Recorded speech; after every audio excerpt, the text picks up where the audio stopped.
Muito bem, queridos, podem se assentar.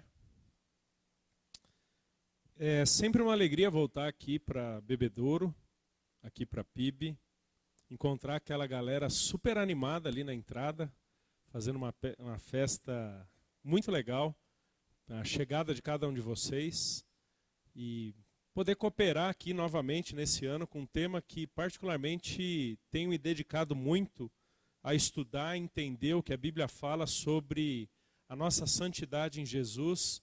É certamente um desafio para mim e eu quero compartilhar de alguns desses desafios com vocês, do que eu percebo biblicamente ser a nossa santidade e ao mesmo tempo a prontidão das nossas vidas como pessoas santas em Cristo.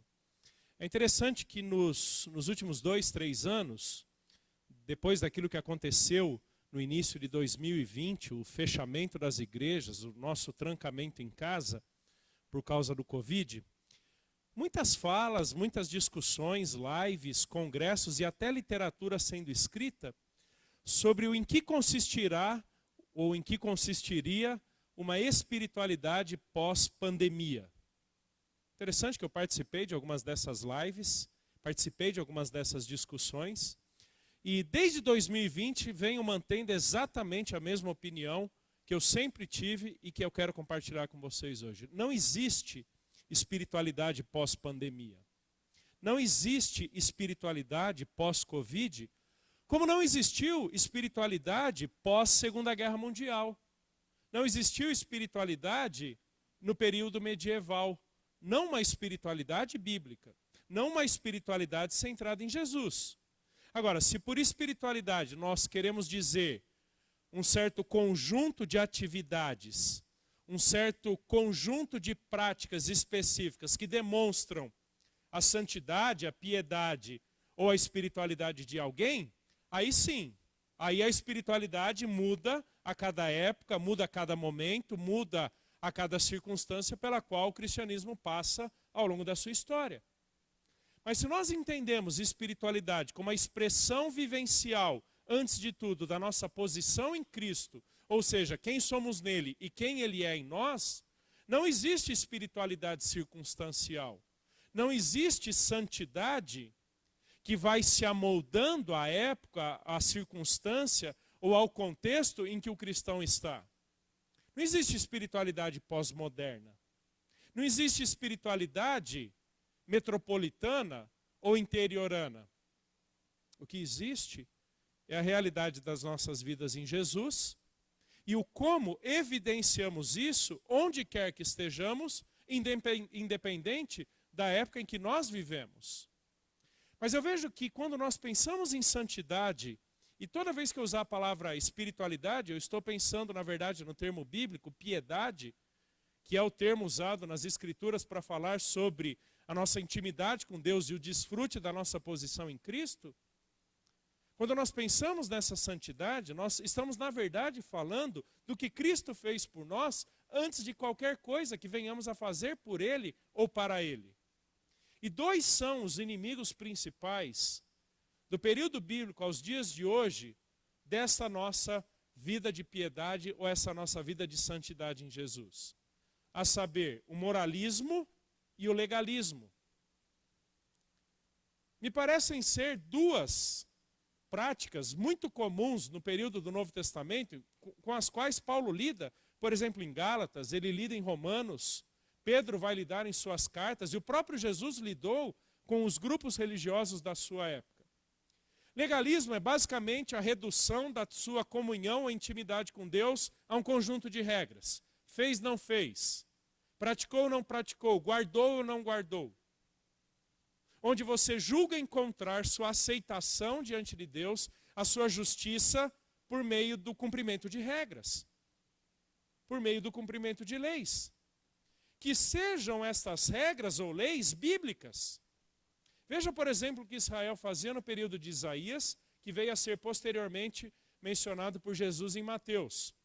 O povo louvava a Deus no templo, oferecia sacrifícios, jejuava, respeitava perfeitamente o calendário litúrgico ali de Levítico e Deuteronômio, e ainda assim Deus vai dizer que o coração do povo estava distante dele. Porque a espiritualidade não está nas regras que você cumpre. vir à igreja não te torna mais santo. Ler a Bíblia não te torna mais santo pela simples leitura. Porque, por exemplo, os fariseus conheciam, recitavam, estudavam e praticavam as escrituras do jeito deles, e ainda assim Jesus diz que eles não conheciam as escrituras e nem o poder de Deus. Então o legalismo é quando nós reduzimos o nosso relacionamento com Deus a um checklist. E eu vejo que o legalismo talvez seja, como eu digo, uma das invenções mais geniais de Satanás. Porque tenha um conjunto de 5, 50 ou 500 itens nesse checklist, uma hora o legalismo diz que você cumpriu tudo. Basta você ir ticando, com o passar do tempo, tudo que você praticou daquela lista.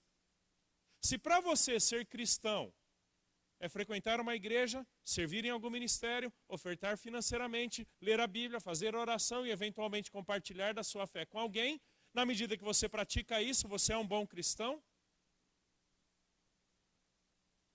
E o segundo inimigo da verdadeira espiritualidade, da verdadeira piedade em Jesus, é o moralismo. É a prática do bom pelo bom. De uma moralidade que não está revestida dos conceitos divinos de certo e errado. Que parte de uma ética que não é centrada em Jesus. Quando, por exemplo, nós falamos do bom senso cristão. Se existe alguma coisa que eu não acredito, é em bom senso de crente. Porque não existe bom senso do ser humano. E quem diz que o senso evangélico é o critério último de moralidade? Quando, na verdade, a Escritura é o fundamento último de toda a verdade de Deus e, portanto, a baliza do em que consiste uma vida justa diante de Deus. Não existe bom senso de cristão. O que existe é a verdade irrefutável da palavra de Deus e a centralidade de Cristo Jesus na nossa ética que determina quem somos e, portanto, fazemos. Não existe bom senso de crente. Temos que ter bom senso. Qual bom senso? Que não tenha sido revelado nas Escrituras, em que então, partindo dela, ela venha nortear o nosso caminho. Então o moralismo tem um sério problema que julga encontrar virtude, aceitação diante de Deus pela bondade que praticamos. Por exemplo, deixa eu ilustrar. Quantos de vocês, ao passarem por alguma dificuldade, algum problema, pode ser até muito sério, num momento espiritual muito bom diante de Deus, não se questionou ou questionou Deus da seguinte forma: bem agora que eu estou fazendo tudo certo, já passou por isso? Já escutou isso? Puxa, mas eu estou fazendo tudo certo diante de Deus. Mas quem disse que o fazer certo nos isenta de dificuldades ou problemas? Mas nós julgamos que, pela prática do certo, Deus deveria nos olhar de forma mais favorável. E eu vejo que tanto a perspectiva legalista quanto a moralista, pervertem o nosso conceito, ou o conceito bíblico, de bênção. Você já viu que muitas vezes nós fazemos o que é certo, como uma certa moeda de troca diante de Deus para sermos abençoados por Ele? Tentamos fazer tudo direitinho porque queremos o quê? Ser abençoados por Deus. Então a bênção de Deus, nessa mentalidade, é basicamente o resultado obrigatório de Deus a nosso favor por termos feito tudo certinho, por termos cumprido ali um checklist. Quando na Bíblia, queridos, bênção, antes de ser alguma coisa que Deus nos dá como resposta das atitudes que temos diante dele, é o relacionamento que ele estabeleceu pactualmente conosco por meio de Cristo Jesus. Bênção na Bíblia não é coisa. Bênção na Bíblia é relacionamento. Bênção na Bíblia é, antes de tudo, intimidade com Deus. Quando desfrutando dessa proximidade com Ele, percebemos que absolutamente nada nos falta para então evidenciarmos da nossa vida em Jesus. E é exatamente sobre isso que fala 2 Pedro, capítulo 1, versículo 3. Eu quero pedir que vocês abram ou liguem suas Bíblias aí. 2 Pedro, capítulo 1, versículo 3. Até o versículo 11, quando então, escrevendo pela segunda vez a essa comunidade de crentes que estavam sendo perseguidos por causa da sua fé em Jesus, Pedro diz o seguinte: visto como, pelo seu divino poder, nos têm sido doadas todas as coisas que conduzem à vida e à piedade, pelo conhecimento completo daquele que nos chamou para a sua própria glória e virtude, pelas quais nos têm sido doadas as suas preciosas e muito grandes promessas, para que por elas vos torneis coparticipantes da natureza divina, livrando-vos da corrupção das paixões que há no mundo. Por isso mesmo, vós, reunindo toda a vossa diligência, associai com a vossa fé a virtude, com a virtude o conhecimento, com o conhecimento o domínio próprio, com o domínio próprio a perseverança, com a perseverança a piedade, com a piedade a fraternidade, com a fraternidade o amor. Porque essas coisas, existindo em vós e em vós aumentando, fazem com que não sejais nem inativos, nem infrutuosos no pleno conhecimento de nosso Senhor Jesus Cristo. Pois aquele a quem estas coisas não estão presentes é cego, vendo só o que está perto, esquecido da purificação dos seus pecados de outrora. Por isso, irmãos, procurai com diligência, cada vez maior, confirmar a vossa vocação e eleição. Porquanto, procedendo assim, não tropeçareis em tempo algum, pois desta maneira é que vos será amplamente suprida a entrada no reino eterno de nosso Senhor e Salvador Jesus Cristo. Visto que por seu divino poder nos têm sido doadas todas as coisas que conduzem à vida e piedade, por meio do conhecimento completo daquele que nos chamou para a sua própria glória e virtude. É interessante a maneira aqui como Pedro constrói todo o seu argumento ao longo de sua carta para assegurar que aqueles crentes para os quais ele escreve já estavam plenamente supridos em Jesus de tudo que eles precisavam para responderem favoravelmente à fé que possuem em Jesus num mundo cada vez mais hostil a essa fé. Se você voltar, por exemplo, para 1 Pedro, você verá que Pedro fala muitas vezes que aqueles crentes estavam sendo perseguidos pelo simples fato de serem cristãos. E que mesmo em meio às perseguições do Império Romano, que já estavam começando no ano de 64, Nero taca fogo em Roma e acusa judeus e cristãos de serem os protagonistas disso, com o propósito de persegui-los e até matar alguns deles, vindo a usar vários deles como tochas no seu palácio, iluminando.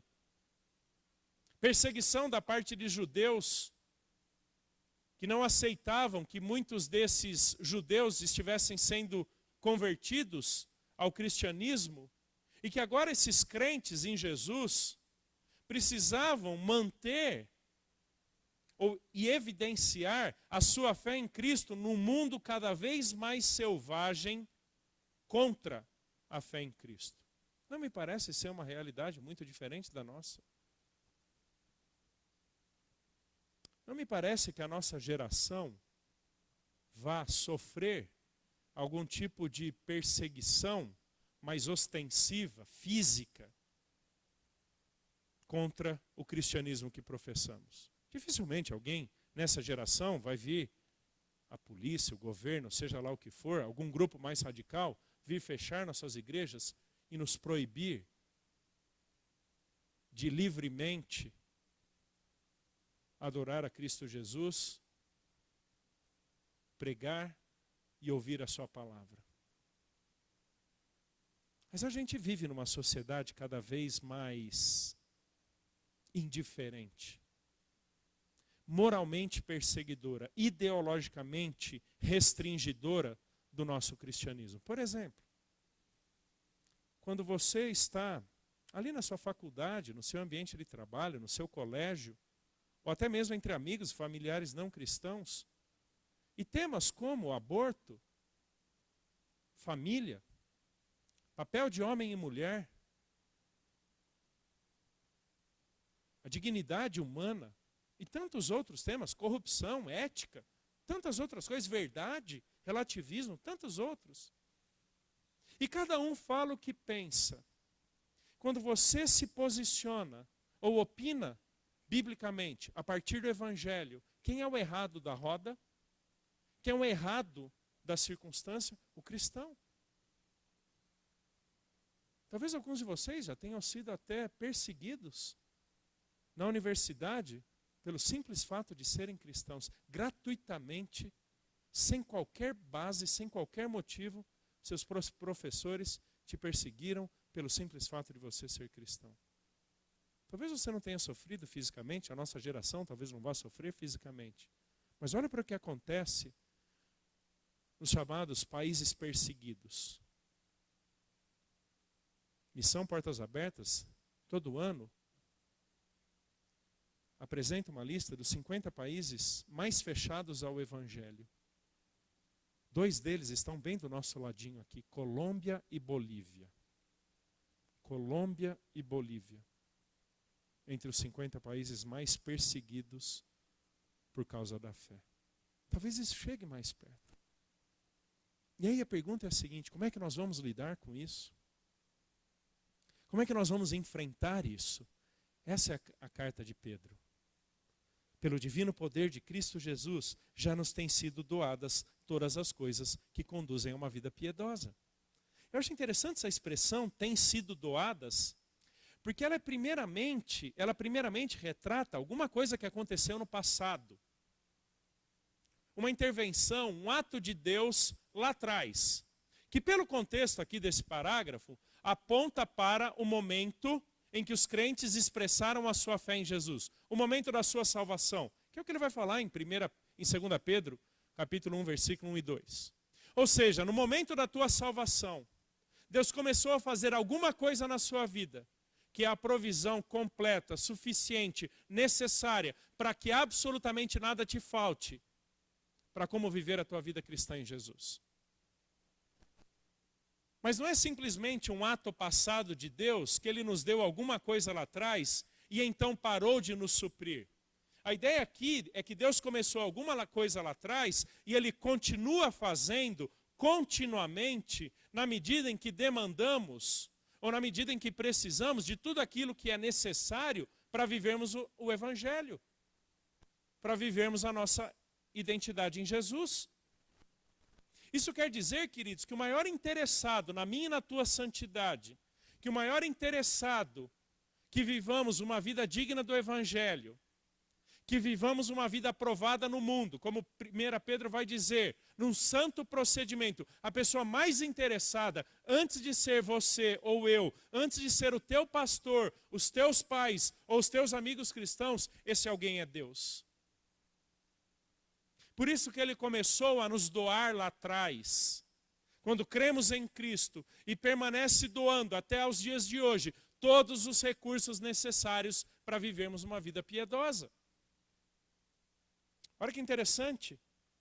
Versículo 4 fala, nos têm sido doadas, mesma construção, mesma ideia do verso 3, as suas preciosas e muito grandes promessas.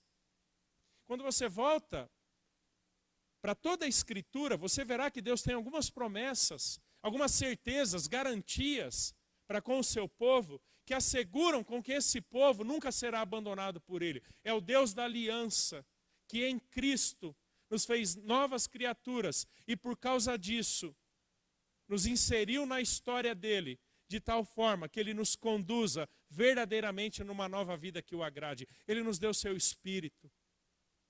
Ele nos tornou novas criaturas em Cristo. Ele nos deu a sua palavra e pelo Espírito a capacidade de entendê-la e de vivê-la. Ele nos assegura a vida eterna, como por exemplo o final aqui do verso 11, quando fala a entrada no reino eterno de nosso Senhor Jesus. Reino eterno aqui é vida eterna. Deus nos assegura em Cristo a vida eterna. Deus nos deu a comunidade da fé, a qual pertencemos e com a qual crescemos espiritualmente, na mútua edificação uns dos outros, para que cada vez mais Cristo Jesus resplandeça em mim e em você. Essas são as muito preciosas promessas de Deus. Ele tem nos doado absolutamente tudo. Tiago vai dizer, se algum de vocês tem necessidade de sabedoria, peça a Deus que a todos dá livremente. E Deus não joga na cara a nossa falta de sabedoria. Essa é a ideia de Pedro. Por estarmos em Cristo, Deus já nos tem dado absolutamente tudo o que precisamos para viver uma vida completamente satisfeita em Jesus. É interessante que, quando você volta aí para o verso 3, pelo seu divino poder, aponta para completa e inequívoca capacidade que só Deus tem de nos prover de algo que necessitamos.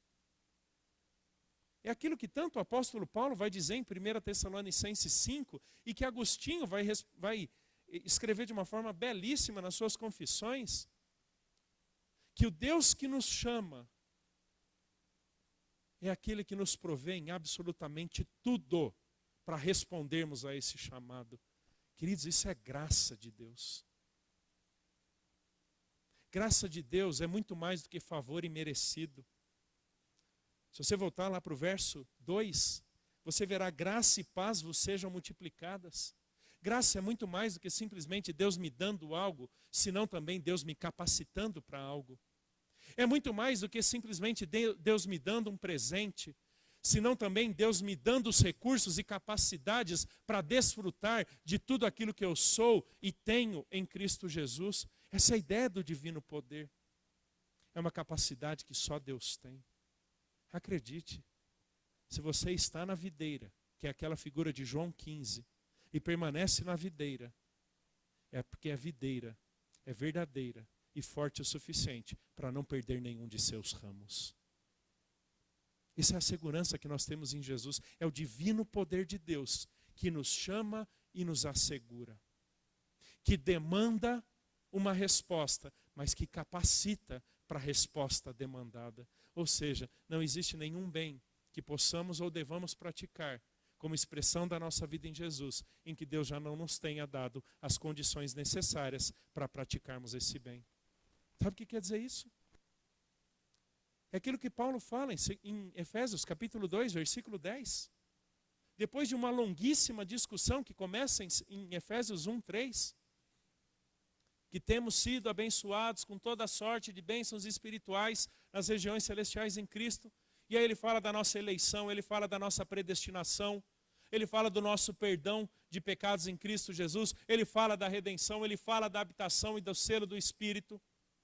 Ele fala da nossa realidade de morte antes de Cristo, mas fala que o Deus rico em misericórdia nos deu vida juntamente com Cristo e por isso nós somos salvos pela graça, pela bondade de Deus, para então chegar em Efésios 2,10 e dizer que nós somos feitura de Deus, criados em Cristo Jesus para a prática de boas obras, as quais Deus de antemão preparou para que andássemos nelas. Olha que interessante. Pois somos criaturas de Deus, feitura de Deus. E a palavra grega ali é poema. De onde vem o nosso poema? Que não tem nada a ver, por exemplo, com essa poesia barata e tosca dessa nossa música profana brasileira. Mas talvez aquela poesia muito mais bela, que era cantada, que era composta. E que talvez, se garimparmos, sim, vamos achar em alguns artistas uma boa poesia. Porque na cultura grega antiga, a poesia era obra-prima de alguém. Era a expressão textual de ideias, de emoções, de convicções, de expectativas, de vontades e sonhos. E essa palavrinha que Paulo usa para dizer que nós somos o poema de Deus, criados em Jesus, para a prática do quê? Boas obras. Agora, quais boas obras? Boas obras não simplesmente como coisas legais que fazemos na vida. Não simplesmente como caridade que exercemos a outras pessoas. Não que caridade não seja uma boa obra, mas esse não é o significado único de boas obras. Porque quando você volta desde de Mateus capítulo 5, passa por Tito capítulo 2, 2 Timóteo capítulo 3, 1 Pedro capítulo 2, você verá que boas obras nada mais são do que as atitudes que demonstram nossa conformação com Jesus. Que estamos nele e ele está em nós. É o viver de modo digno do Evangelho. Essas boas obras, Deus preparou para que andássemos nelas desde antes da fundação do mundo. Sabe o que isso quer dizer? Que Deus não se surpreende com a nossa santidade. Porque cada vez que expressamos a santidade em Cristo, nada mais estamos fazendo do que demonstrarmos no tempo a nossa conformação com os desígnios eternos de Deus. Entendeu? Entendeu porque Deus não se surpreende com a nossa santidade? que a nossa aceitação diante de Deus não muda em função das nossas atitudes corretas? Porque cada vez que vivemos a nossa santidade em Jesus, demonstramos no tempo um desígnio eterno que Deus estabeleceu para nós em Cristo. E Ele nos chamou para ser santos. E sabe o que isso faz?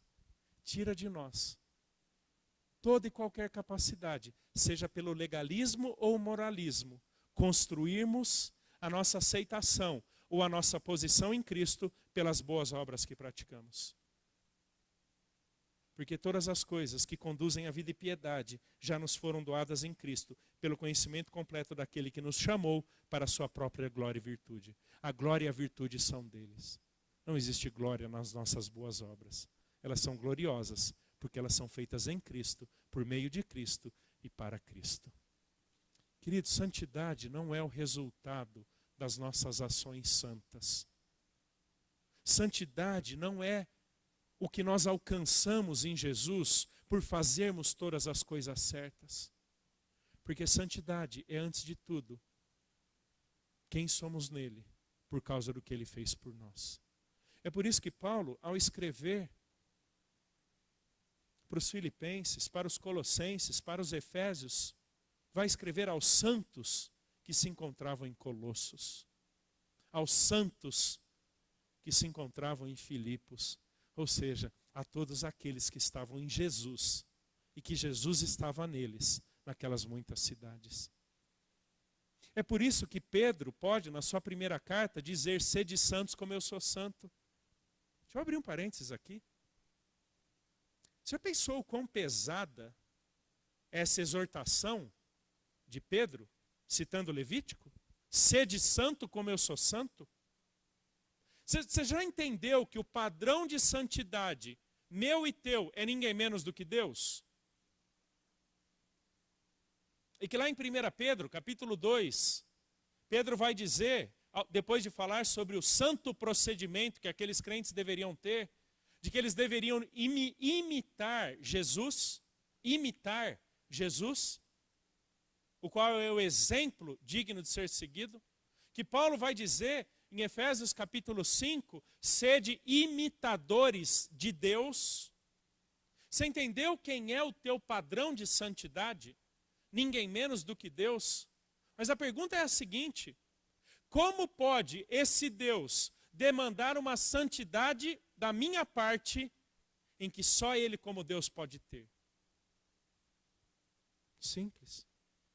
Porque Ele não demanda uma santidade proveniente da tua capacidade humana, mas Ele demanda uma santidade proveniente da capacidade que você tem em Jesus. Ser certo e fazer o certo não basta, porque você pode fazer o certo estando com a motivação errada. O certo é certo, porque foi feito pela pessoa certa, que é o único bom, que é Cristo Jesus. Isso é santidade. Santidade, então, é evidência, é demonstração da nossa posição em Cristo, nunca a construção nela. É por isso que se você está em Jesus, não existe absolutamente nada que você possa fazer que te coloque fora dele. Existe muita gente que lê João 15, quando fala da videira, e fala de cortar o ramo, e acredita que crentes possam ser cortados da videira. Quando na verdade, se você voltar para João capítulo 13, e você vai ver que a linguagem de João 13 é a mesma de João 15, para dizer que o ramo que foi cortado é Judas. Porque quem está na videira nunca pode ser cortado da videira, porque a videira é Jesus e ele não perde nenhum dos seus. Isso é santidade, é posição em Cristo, antes de ser um conjunto de atitude.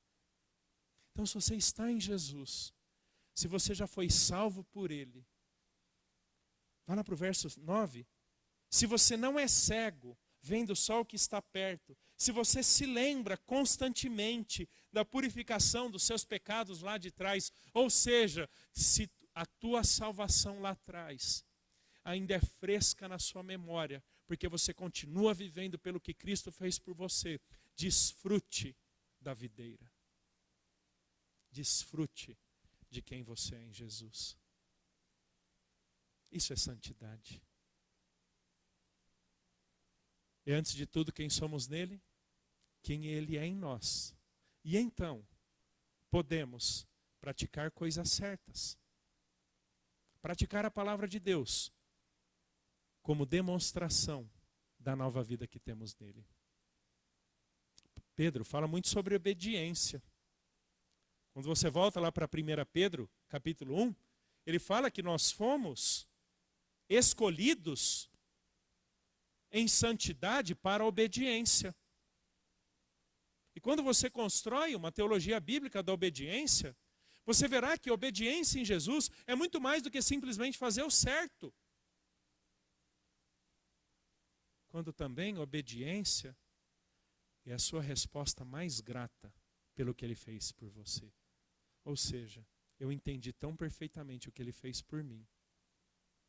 Eu sou tão grato pelo que ele fez por mim. Eu não me esqueci de onde ele me tirou. Eu não me esqueci para onde ele está me levando. A forma mais grata de eu viver entre a cruz e a coroa é em obediência e santidade. Muito obrigado, Jesus. A maneira que eu mais posso desfrutar da tua obra na cruz e da tua glorificação futura é sendo obediente. Obediência é resposta de gratidão. Muito obrigado, Jesus. Essa é a única forma que eu posso viver, que demonstra a profunda alegria e satisfação que eu tenho em Ti, porque eu entendo do que o Senhor me livrou. Isso é santidade, queridos. Gosto muito de pensar também, principalmente a partir da teologia de Paulo, ali em Romanos, capítulos 5 e 6, que santidade nada mais é do que a nossa justificação posta em prática. Aliás, volte aí para 2 Pedro 1. Simão Pedro, servo e apóstolo de Jesus Cristo, aos que conosco obtiveram fé igualmente preciosa na justiça do nosso Deus e Salvador Jesus Cristo. Sobre o que Pedro está falando? A nossa justificação em Jesus. E por causa da justificação de Cristo em nós, que significa não que não tenhamos feito algo errado, mas que Ele absorveu toda a nossa culpa, de que fomos feitos inculpáveis diante de Deus, porque toda desgraça, toda culpa, condenação, ira de Deus que recaíam sobre nós, foram postas sobre Ele por causa da justiça dEle, que nos tornou justos, agora somos aceitos por Deus. E por causa dessa justiça de Jesus em nós, é que podemos praticar o que é certo. Ou seja, santificação nada mais é do que a justiça de Jesus demonstrada na prática. É a nossa posição evidenciada. De novo, quando você volta para João 15, João vai dizer que os ramos só podem frutificar porque são ramos da videira e Ele é a videira completa. Nós frutificamos de uma árvore que não somos nós. Nós frutificamos de uma árvore que é Jesus. Como eu disse, é por isso que Deus não se comove com a nossa santidade, mas Ele certamente se alegra com ela. Por quê? Porque cada vez que nós demonstramos uma vida santa, praticamos a nossa santidade em Jesus, estamos evidenciando o Filho dele em nós, o qual então é glorificado por meio das nossas vidas. Não que atribuamos glória a Jesus, não que engrandeçamos Jesus a uma posição que antes ele não estivesse, mas sim, por meio das nossas atitudes, que demonstram ele em nós, toda a glória, toda a virtude são dadas a Jesus.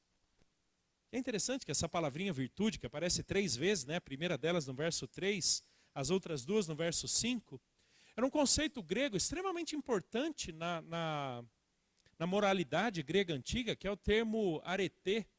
Para quem é da pedagogia e já estudou um pouquinho da perspectiva educacional grega antiga, sabe que arete é basicamente a vida virtuosa. É um indivíduo moralmente correto, perfeito. É aquele que tem um padrão de justiça, de atitudes irretocáveis.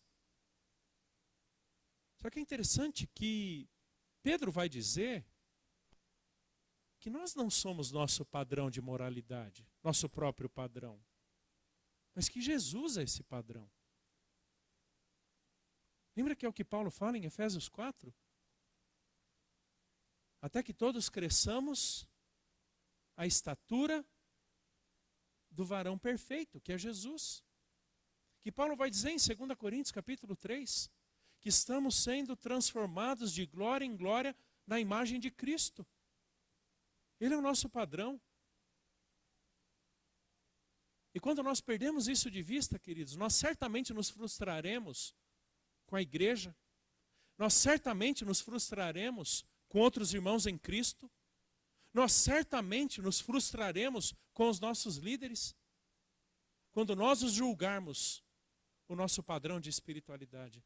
Não existe ninguém em que, tendo apenas em Jesus o seu referencial de plenitude e de santidade, tenha se frustrado na vida cristã.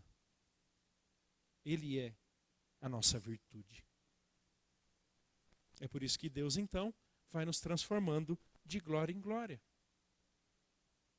É interessante que Pedro, então, vai dizer: todas essas coisas têm sido doadas juntamente com as suas preciosas e muito grandes promessas para que por elas nos tornemos coparticipantes da natureza divina, livrando-nos da corrupção das paixões que há no mundo.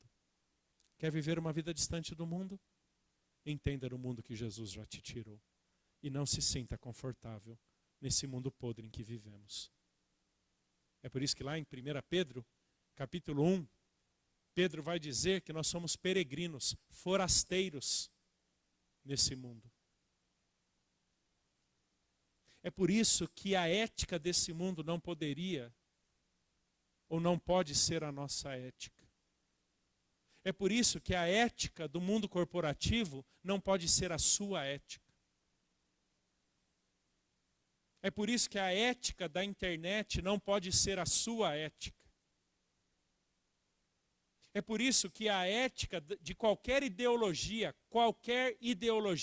não pode ser a tua ética. Porque, na verdade, existe uma única virtude, existe uma única ética que te livra das corrupções, das paixões que há no mundo. A ética centrada em Jesus, em que Ele próprio é o padrão, em que Ele próprio é o modelo, em que Ele próprio nos dá todas as condições de vivermos exatamente do jeito dEle. Queridos, quando a gente entende isso, nós olhamos para essas várias virtudes, corra seus olhos aí para o verso 5 em diante, em que ele fala sobre fé, virtude, conhecimento, domínio próprio, perseverança, piedade, fraternidade, amor. Quando nós entendemos quem somos em Jesus e quem Ele é em nós, nós olhamos para todas essas virtudes, não como mediadoras de espiritualidade, mas como demonstração da espiritualidade que já temos em Jesus. Amar mais não te torna mais cristão. Ser cristão te faz amar mais. Ter mais domínio próprio não te faz ser mais aceito por Deus. Ter mais fé, ser mais fraterno, ser mais perseverante ou piedoso, não te fazem crescer em posição diante de Deus. Deixa eu trazer para algumas coisas práticas. Ler mais a Bíblia não te torna mais aceito por Deus. Orar mais não te torna mais aceito por Deus. Ir mais às reuniões da igreja não te torna mais santo diante de Deus. Porque nenhuma dessas virtudes é construtora de posição, mas desfrute e demonstração da posição que já temos em Cristo. É por causa disso que eu não gosto daquela ideia que a gente foi desenvolvendo ao longo do tempo, não sei se por influência católica ou pelo legalismo judaico, a ideia de disciplinas espirituais. Como se disciplinas espirituais nos tornassem mais alguma coisa diante de Deus que já não tenhamos sido tornados em Cristo Jesus.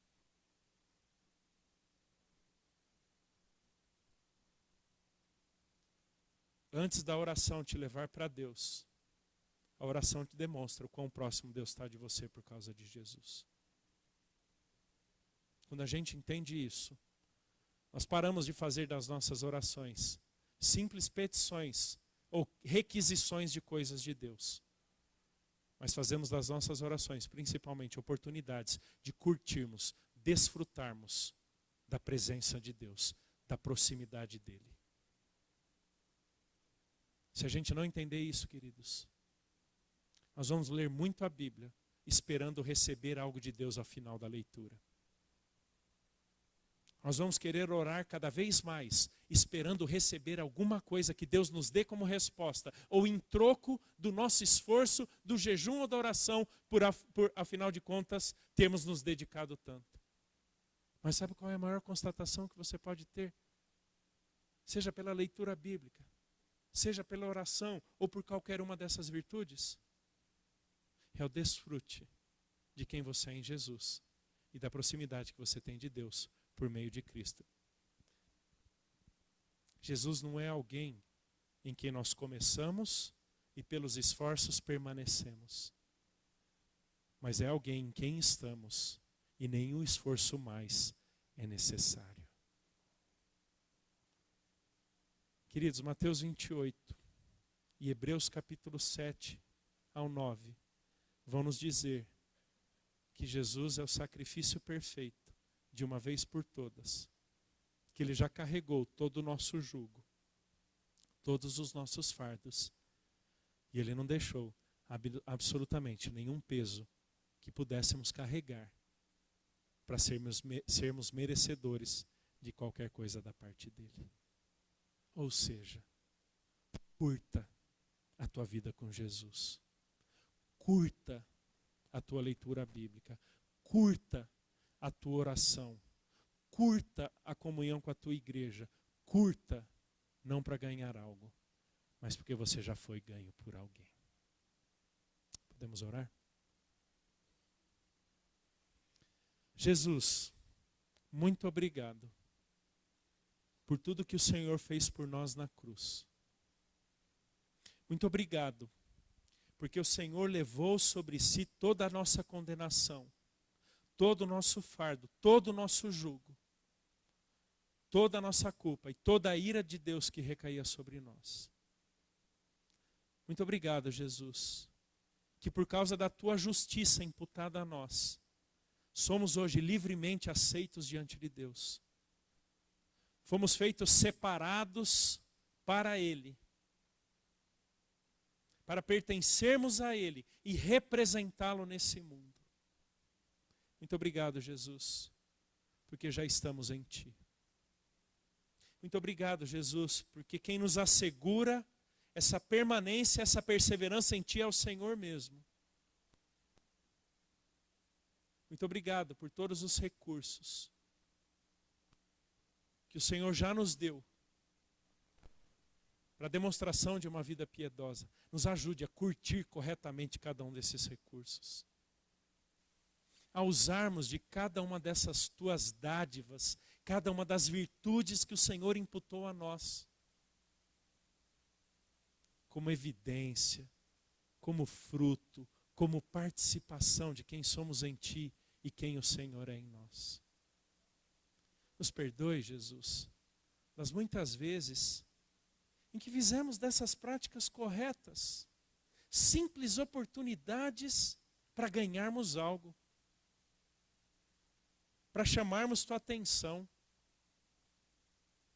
para nos julgarmos merecedores de alguma coisa que o Senhor já não nos tivesse dado na cruz. Nos perdoe, Jesus. Mas muitas vezes em que fomos legalistas ou temos sido moralistas, não entendendo a nossa santidade em Ti, que já estamos na videira. Que todas as coisas que conduzem à vida piedosa, o Senhor já tem nos doado. Por isso, Jesus, eu peço que o Senhor nos dê essa perspectiva correta de quem somos em Ti e quem é o Senhor em nós. De tal forma que a cada dia, todo o ambiente favorável sem restrições, seja encontrado em nós, para que o Senhor flua por meio das nossas mentes, das nossas palavras, dos nossos relacionamentos, do nosso trabalho, do nosso estudo, daquilo que somos, temos e fazemos, para que cada vez mais o Senhor seja evidente e pessoas vejam o Senhor em nós. Muito obrigado, Jesus, por tudo que o Senhor fez por nós. Amém.